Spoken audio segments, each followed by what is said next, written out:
kawan-kawan, sebelum kita memulai pelajaran, marilah kita berdoa. Berdoa dimulai.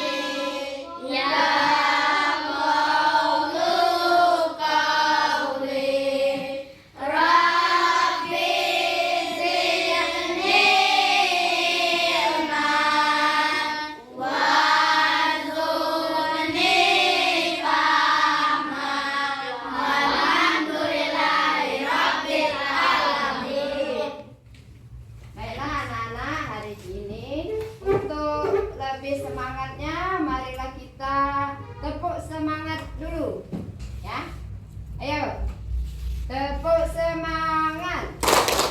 Semangat, semangat, ceria.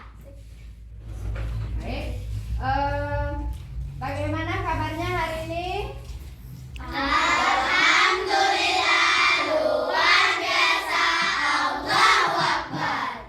Ya, sekarang siapa yang tidak hadir? Hadir Bagus, hadir semua ya. Alhamdulillah. Anak-anak, kemarin kita sudah melaksanakan ujian tengah semester, ya.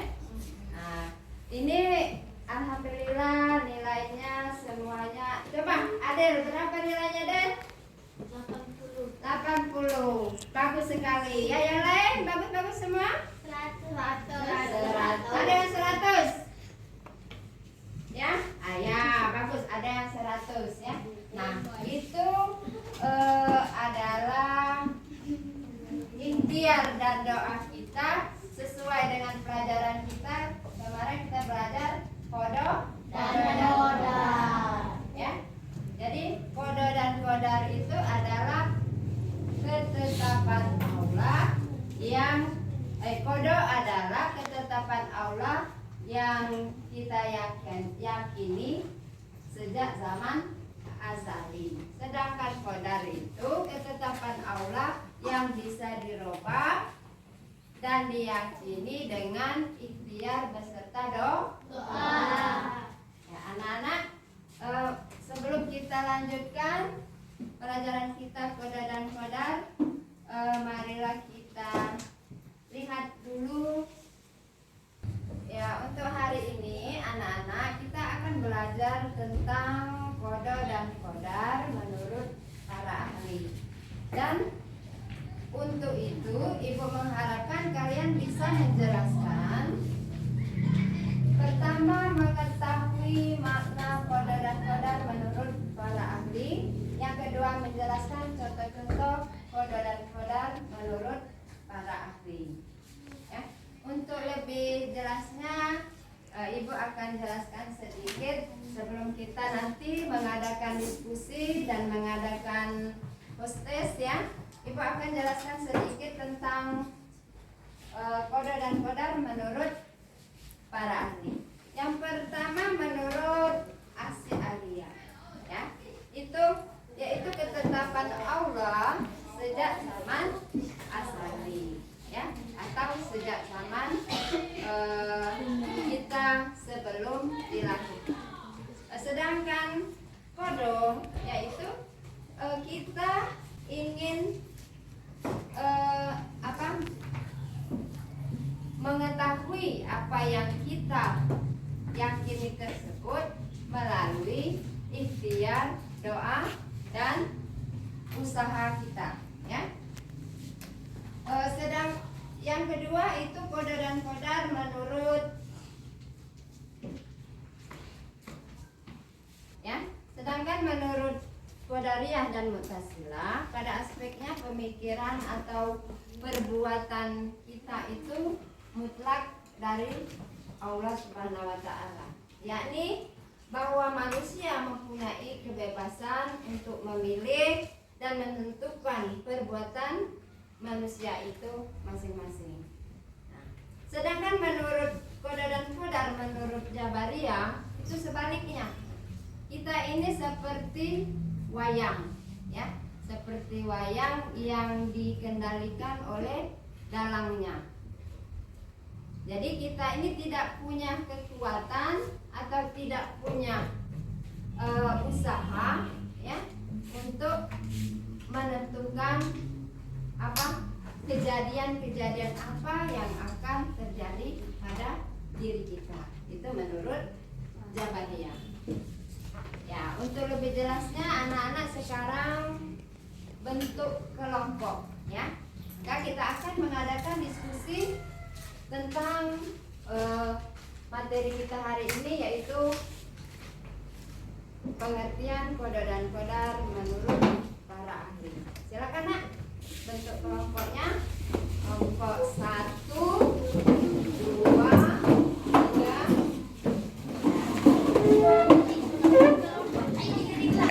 Sekarang sudah ada kelompoknya, ya. Kelompok 1, kelompok 2, kelompok 3. Untuk itu ibu akan membagikan materi. Yang kelompok pertama yaitu tentang makna Qadar dan Qadar. Yang kelompok 2 itu adalah contoh Qadar dan Qadar menurut para ahli. Yang ketiga yaitu manfaat Qadar dan Qadar. Yang untuk selanjutnya, marilah anak-anak berdiskusi sesuai dengan kelompoknya masing-masing. Silakan. Qadar atau takdir adalah segala ketentuan Allah SWT. Allah telah berlaku terhadap semua makhluknya, namun qadar dapat diubah dengan usaha manusia Allah. Sudah selesai anak-anak? Bagus. Untuk kelompok 1 tentang apa tadi nak? Sudah selesai? Makna qadar Menurut para ahli. para ahli. Sudah selesai? Ya, tepuk tangan untuk kelompok 1. Kelompok 2. Contoh qadar dan qadar. Ya, contoh dan Qadar menurut Para ahli. tepuk tangan untuk kelompok 2. Yang ketiga sudah.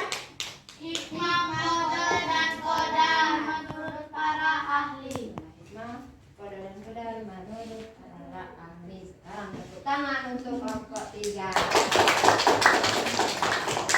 Ya. Ya, setelah selesai diskusinya, marilah ketua kelompoknya masing-masing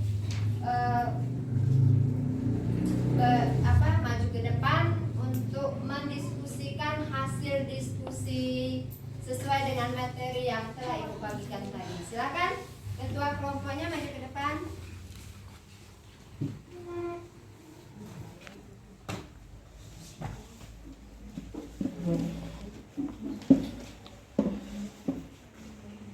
Qadar dan qadar menurut para ahli. Qadar kematian. 2.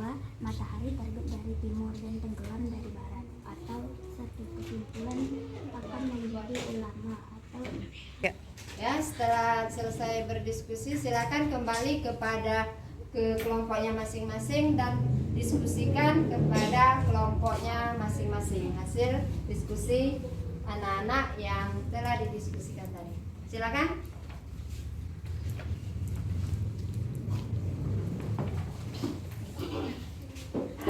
orang ahli. 1. Bahwa kita tidak boleh pasif dalam menghadapi ketetapan Allah atas atau kenyataan.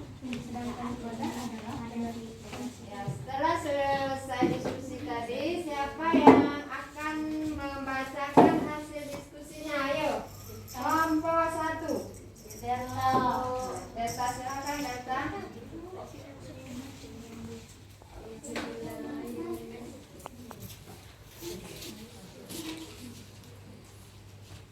Qadar adalah menurut Asy'ariyah, qadar itu kehendak Allah atau sesuatu sejak zaman azali untuk sebuah realitas atau kenyataan. Sedangkan qadar adalah penciptaan Allah atas sebuah sesuatu sesuai dengan ilmunya dan Mu'tazilah pada aspek pemikiran mereka tentang perbuatan manusia dalam kekuasaan mutlak Tuhan, yakni bahwa manusia mempunyai kebebasan untuk menentukan kehendak serta perbuatannya. Namun mereka harus bertanggung jawab akan semua perbuatannya di hadapan Allah. 3. Qada dan qadar menurut Jabariyah, manusia bagaikan wayang yang digerakkan oleh dalangnya, tapi mereka telah mempunyai bagian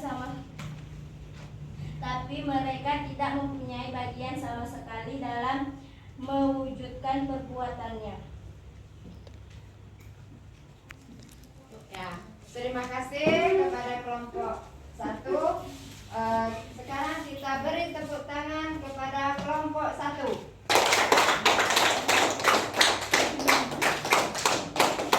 Sekarang kelompok 2 untuk membacakan hasil diskusinya. Maju ke depan.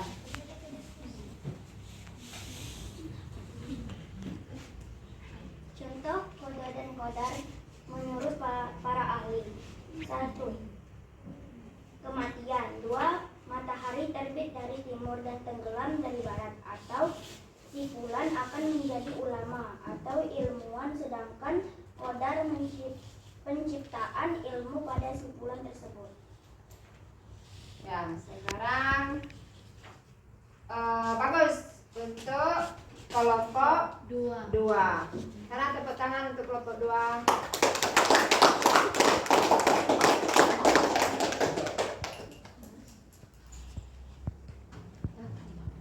Kelompok 3 untuk menyampaikan hasil diskusinya. Ayo, yang ketua kelompoknya maju ke depan.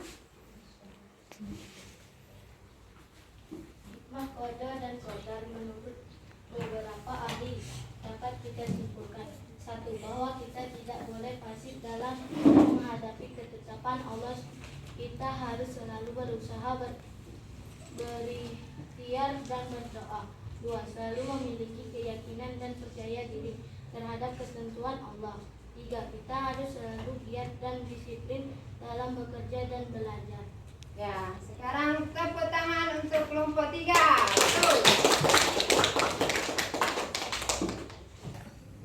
Baiklah, untuk menguji kemampuan anak-anak, Ibu akan mengadakan post-test ya. Sekarang untuk ketua kelompoknya maju ke depan. Kita ambil materi yang akan kita bahas di post-test ini. Kita koncang seperti koncang arisan ya. Jadi silakan anak-anak maju ke depan.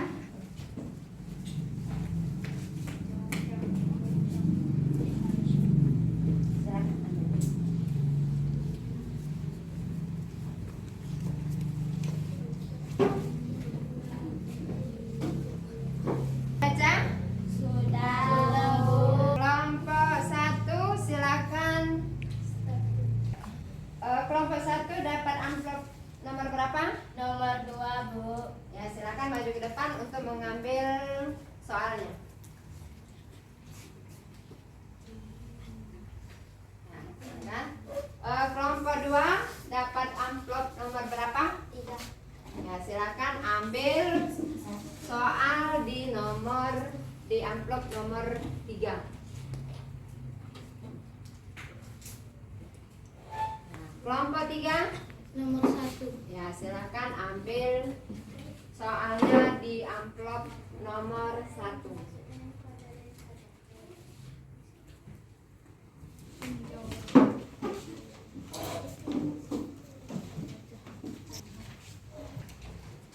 Sekarang anak-anak silakan jawab sesuai dengan soal yang telah kalian dapat dari amplop masing-masing tadi.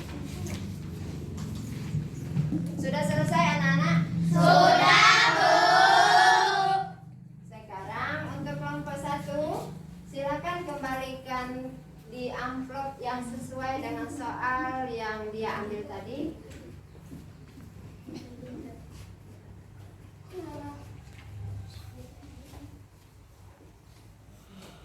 Ya, nomor kelompok 2 silakan kembalikan sesuai dengan amplop yang diambil tadi.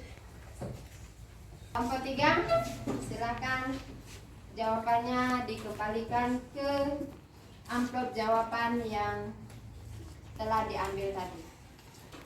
Ya, terima kasih anak-anak. Jadi anak-anak, setelah kita mengadakan diskusi tadi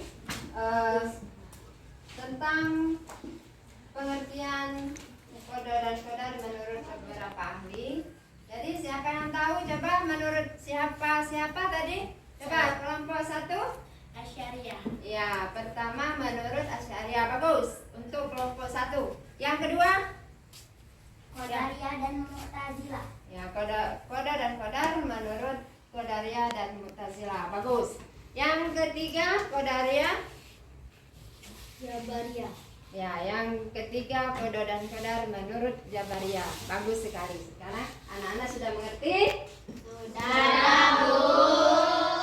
Itu pelajaran kita hari ini tentang koda dan kodar menurut beberapa ahli, diantaranya yaitu menurut Asy'ariyah, yaitu bahwa koda dan kodar itu ketetapan Allah sejak zaman azali yang kita tidak bisa merubahnya. Selanjutnya itu koda dan kodar menurut Mu'tazilah, itu bahwa ketetapan Allah itu mutlak berada di tangan Allah, sedangkan menurut koda dan kodar menurut Jabariyah itu bahwa koda dan kodar itu kita sebagai manusia ini sama seperti wayang, ya, yang tidak mempunyai kekuasaan dan kekuasaan untuk merubah kenyataan yang akan terjadi pada diri kita.